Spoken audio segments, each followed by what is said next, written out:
Sekelompok anak-anak di sepeda mereka menatap tajam ke rumah besar yang ditinggalkan itu. Rumor telah tersebar sepanjang tahun ajaran tentang monster yang hidup di dalam. Seorang anak memberitahu yang lain tentang anak dari beberapa kota yang masuk ke dalam dan tidak pernah kembali, dan mudah untuk percaya bahwa sesuatu yang jahat bisa bersembunyi di dalam rumah kumuh dengan cat yang mengelupas dan banyak jendela yang pecah. Anak-anak mulai saling menggoda, menantang satu sama lain untuk masuk dan melihat monster itu sendiri. Tidak ada yang tampaknya mau untuk menjadi sukarelawan karena mereka semua saling takut. Sekelompok anak-anak bercanda tentang siapa yang harus dipaksa masuk ke dalam. Yang lain datang di belakang mereka berjuang untuk mengatur nafas. "Kau meninggalkanku lagi," keluhnya. Jelas, ini bukan pertama kalinya anak terkecil di grup ini dibuat untuk mencoba dan mengikuti teman-temannya yang lebih besar dan lebih cepat. Anak-anak yang lebih besar semua menoleh untuk melihatnya. Mereka tidak perlu membahasnya lebih jauh. Jawaban siapa yang harus masuk ke dalam sudah diputuskan. Anak yang lebih kecil mencoba untuk memprotes, tapi pada akhirnya keputusan apa yang dia miliki selain masuk ke dalam, dia tidak bisa membiarkan orang lain berpikir bahwa dia adalah seorang pengecut. Dia harus membuktikan sekali dan pada semua bahwa dia sama tangguhnya dengan mereka. Tanpa sepatah kata pun, dia membiarkan sepedanya jatuh ke tanah dan berjalan menuju rumah besar yang menyeramkan itu. Pintu didorong terbuka tanpa perlawanan dan anak itu melihat ke dalam rumah yang gelap. Anak laki-laki itu melangkah masuk dan papan lantai berderit keras di bawah kakinya. Bagian dalamnya tampak seperti bagian luar, tua, usang, dan terbengkalai. Tapi kemudian dia mendengar sesuatu. Suara garukan datang dari atasnya. Dia berbalik untuk pergi, tapi dia bisa melihat semua temannya melalui ambang pintu dan mereka memberi isyarat agar dia terus berjalan. Bocah itu menguatkan tekadnya dan berbalik. Dia akan menunjukkan kepada mereka betapa beraninya dia. Anak laki-laki itu mulai menaiki tangga. Masing-masing berbunyi saat dia menaikinya. Dia mencapai puncak tangga untuk menemukan lantai dengan lebih banyak kamar. Masing-masing penuh dengan kotoran dan puing-puing. Ada cat semprot di banyak dinding dan banyak sampah. Sepertinya para remaja dapat menggunakan ini sebagai tempat nongkrong. Tapi di sana, di seberang tangga, ada satu ruangan lagi dan pintunya tertutup. Dari luar, sekelompok anak-anak dapat melihat melalui jendela atas saat anak laki-laki itu berjalan melewati rumah. Mereka tidak lagi tertawa dan menggoda, malahan terkesan dengan keberaniannya menjelajahi rumah tua itu. Meskipun tak satu pun dari mereka akan mengakuinya dengan lantang, dia mendapatkan rasa hormat mereka. Anak laki-laki itu mencapai pintu yang tertutup di ujung lorong dan menempelkan telinganya ke pintu itu. Tapi dia tidak mendengar apapun di dalam. Dia meletakkan tangannya di knop pintu dan perlahan membukanya. Anak laki-laki itu berteriak dan jatuh ke belakang saat kucing yang bersembunyi di dalam panik dan melompat melalui salah satu jendela yang terbuka. Bocah itu tidak bisa menahan tawa. Tentu saja itu hanya anak laki-laki itu berteriak lagi saat lantai runtuh di bawahnya dan dia jatuh ke lantai pertama dalam tumpukan puing. Dia terpana oleh jatuhnya sebelum mulai berteriak lagi saat lantai itu juga runtuh. Teriakannya dibungkam oleh udara yang terlempar darinya saat dia menyentuh lantai basement. Dia tertutup debu dan potongan dua lantai yang dia lewati. Dia merasa memar dan sakit, tapi dia bisa menggoyangkan jari tangan dan kakinya. Dia tidak lumpuh dan bahkan tidak terasa seperti patah tulang. Mungkin dia baik-baik saja, tapi tidak. Dia jelas tidak baik-baik saja karena tiba-tiba ada sesuatu yang mengangkatnya dari lantai. Saat matanya menyesuaikan diri dengan ruang bawah tanah yang gelap, dia melihat apa yang menahannya. Itu setengah manusia, setengah mesin, campuran logam dan daging yang besar dan menjijikan. Anak laki-laki itu terlalu takut untuk berteriak lagi saat mata makhluk itu yang tak bergerak dan tampak mati itu menatap lurus ke arahnya. Wajahnya tampak seolah-olah kulitnya telah direntangkan di atas tengkorak logam manusia. Anak itu hanya bisa melihat saat monster itu mengangkat jari-jarinya yang tajam dari logam dan itu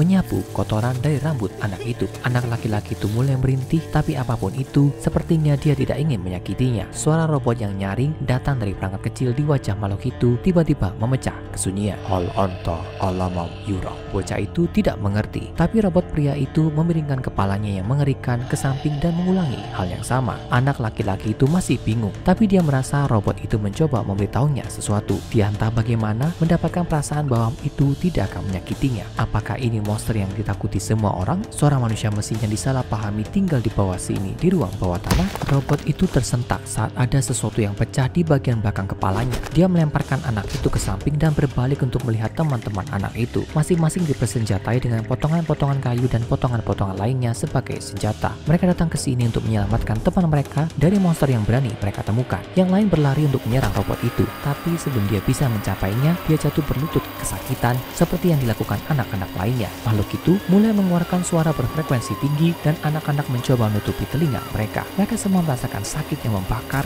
yang membuatnya merasa seolah-olah kepala mereka akan meledak. Suara menusuk terus berdering, tapi monster itu sepertinya telah memasuki semacam keadaan tidak aktif dan tidak lagi bergerak. Anak laki-laki kecil itu bisa perlahan-lahan kembali berlutut, tangannya masih tergenggam menggenggam di samping kepalanya dan berdiri. Dia berlari, melewati monster dan teman-temannya yang menggeliat di lantai kesakitan, menaiki tangga, dan keluar dari rumah tua itu. Seorang wanita berdiri di meja dapur, memotong sayuran untuk makan malam mereka malam itu, dan berbicara dengan putri sulungnya tentang rencananya untuk akhir pekan itu ketika pintu belakang tiba-tiba terbuka. Berdiri di sana adalah putranya, anak laki-laki kecil. Dia hampir tidak bisa membisikkan kata-kata, "Monster, ada monster di ruang bawah tanah." Sebelum dia pingsan, darah mengalir dari telinga dan hidungnya sebelum dia mulai kejang-kejangan di lantai. Di kantor polisi setempat, seorang petugas berbicara di telepon. "Jadi begitu? Ya, itu cukup aneh. Seorang pria lokal, semestinya Anda bilang. Saya akan kirim seseorang ke sana segera. Jangan pergi kemanapun." Petugas polisi nutup telepon dan melihat sekeliling, memastikan tidak ada orang di dekatnya atau mendengarkannya, dan kemudian mengeluarkan ponsel. Dia menghubungi nomor yang dia sudah hafal, dan seseorang menjawab di ujung dengan segera. "Ya, ini agen lapangan," kata petugas polisi. "Anda harus mengirim dengan segera tim penahanan ke sini. Dan yang bagus juga, saya tidak tahu apa itu, tapi itu berbahaya." Gugus tugas taktis organisasi SCP yang berspesialisasi dalam menahan ancaman humanoid berbahaya segera tiba di rumah dan membawa anomali itu ke penangkaran. Tim informasi mengarang cerita samaran tentang kebocoran gas yang menyebabkan kematian beberapa anak kota dan memberikan amnesti kepada saksi potensial. Setelah urusan penahanan yang berantakan selesai, sudah waktunya untuk mencari tahu apa makhluk aneh ini. SCP-203 tampaknya pernah menjadi manusia laki-laki Caucasia. Meskipun penampilannya sekarang jauh berbeda dari dulu, makhluk humanoid bipedal ini memiliki tinggi 2,5 meter dan berat sekitar 200 kg. Tinggi dan beratnya yang luar biasa disebabkan oleh fakta bahwa kerangka asli pria itu telah dihilangkan seluruhnya dan diganti dengan kerangka mekanis yang terbuat dari besi cor. Kerangka logamnya jauh lebih besar dari tulang aslinya dan di banyak tempat kulit SCP-203 terbelah karena direnggangkan di atasnya, memperlihatkan struktur mekanis di bawahnya. Bagian lain dari kerangka itu tampaknya sengaja dibuat menonjol melalui kulit, meskipun tidak jelas untuk tujuan apa. Selain kerangka mekanis yang lebih besar dari biasanya, sejumlah augmentasi lainnya hadir di SCP-203. Jari-jarinya telah dijulurkan menjadi duri tajam seperti kait yang panjangnya kira-kira 1 meter. Bibirnya telah dihilangkan seluruhnya, membuatnya jelas bahwa tidak ada tulang rahang yang bisa digerakkan. Dan tengkorak itu kemungkinan besar adalah sepotong logam berongga besar. Dan ada beberapa tonjolan seperti kait yang menonjol di sekitar area mulut, lebih kecil tapi mirip pada penampilan ke jari-jari. Kaki SCP-203 juga telah dimodifikasi dengan 2 sambungan tambahan yang memberikan penampilan lebih mirip dengan kaki anjing, dan jari kakinya telah dilepas dan diganti dengan sepotong logam padat yang mirip dengan yang ditemukan pada sepatu bot berujung baja. Dadanya tidak punya tulang dada atau pelindung dada yang menyebabkan kulitnya membentang tertarik ke dalam sebagai konstruksi diafragmanya. Telinganya juga telah dicabut, meskipun tampaknya masih memiliki pendengaran yang jauh melebihi rata-rata manusia. Dan sementara matanya masih ada, mereka tertahan dalam posisi menghadap ke depan secara permanen oleh beberapa jarum yang muncul dari rongga mata. Iris juga tampak melebar secara permanen dan tidak bereaksi terhadap cahaya. Di tempat mulut, ada speaker kecil yang ditutupi oleh jeruji logam yang mampu menghasilkan vokalisasi dasar, meskipun dengan suara robot yang jelas bagi mereka. Pengujian telah menunjukkan bahwa SCP-203 memiliki pemahaman dasar bahasa Inggris, tapi bahasa utamanya sendiri tampaknya merupakan jenis bahasa Arab meskipun tidak ada catatan dialek yang tepat. SCP-203 tidak perlu makan atau minum, dan tanpa mulut yang terlihat kemungkinan besar juga tidak akan mampu. Alih-alih, dia melepaskan sel daya yang terletak di dalam tubuhnya yang akan menyediakan energi hingga 72 jam. Setelah 3 hari itu, SCP-203 akan mati dan memasuki kondisi hibernasi selama 3 hingga 4 jam, di mana sumber dayanya akan diisi ulang, memberinya energi 72 jam lagi. Semua upaya untuk memeriksa SCP-203, baik dengan sinar X, CT, ultrasound, dan bentuk pencitraan diagnostik lainnya telah gagal, dan upaya operasi eksplorasi telah memicu mekanisme pertahanannya yang menyakitkan dan mematikan. Ketika dia merasa terancam, SCP-203 mampu memancarkan suara dengung frekuensi tinggi yang memiliki efek perusak yang mendalam pada sistem saraf manusia. Efek dari mekanisme pertahanan ini dapat diamati secara langsung ketika anggota tingkat D secara tidak sengaja menabrak SCP-203 dan suara dengungnya diaktifkan. Segera setelah terkena suara,